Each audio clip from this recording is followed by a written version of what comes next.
श्री स्वामी समर्थ. नमस्कार मंडळी. नवरात्र चालू झालेली आहे, तर ह्या नवरात्रीत आपण ऐकणार आहोत प्रत्येक देवीची प्रत्येक दिवसाची कथा आणि तिचे महत्त्व.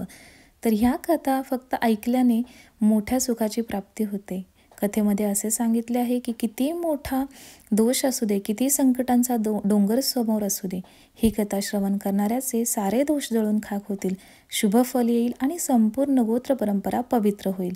पूर्ण भक्तिभावाने श्रवण केले जाते तेव्हा देवी मातेचा आशीर्वाद आपल्या आयुष्यात कायमस्वरूपी राहून जातो. जन्मभरीची दरिद्री, गरिबी, साडेसातीची यातना तसेच काळ्या ग्रहांचा ग्रहदोष प्रभाव क्षणात नाहीसा होतो.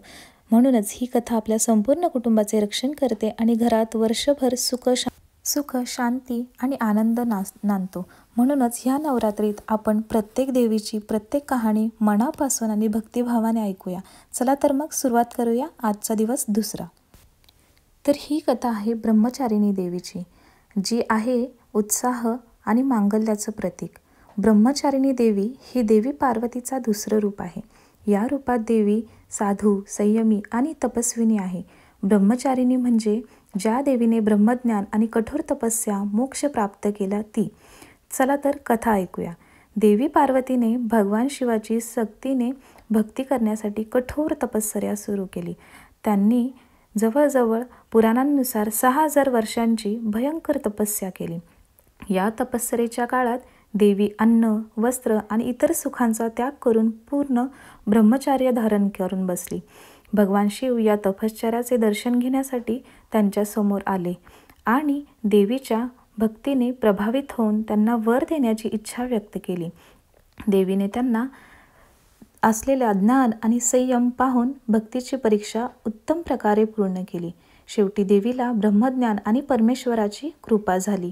यामुळे ब्रह्मचारिणी देवी म्हणून हिला ओळखलं जातं. तिच्या रूपात ती विद्यार्थ्यांना, भक्तांना आणि साधकांना ज्ञान, संयम आणि तपस्येची शक्ती देणारी मानली जाते. ब्रह्मचारिणी देवी साधारण सफेद वस्त्रांमध्ये हातात जपमाळ आणि कमळ घेऊन दिसते. नवरात्रीच्या दुसऱ्या दिवशी तिची पूजा केली जाते. श्रद्धेने तिचं ध्यान केल्यास सहनशक्ती, संयम आणि ज्ञानप्राप्ती होते. तसेच ब्रह्मचारिणी देवी ही सगळ्यांमध्ये मोठी मानली जाते, कारण ज्ञान हे सगळ्या शस्त्रांपेक्षा मोठं असतं. ज्ञानाने माणूस मोठं होतं. जर तुम्ही ज्ञान घेत राहिलात तर तुमचीही खूप प्रगती होत राहील.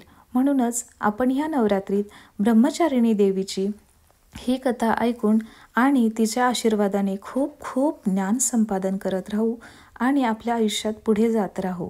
हीच देवी चरणीच्या चरणी प्रार्थना. श्री स्वामी समर्थ. जय दुर्गा माता.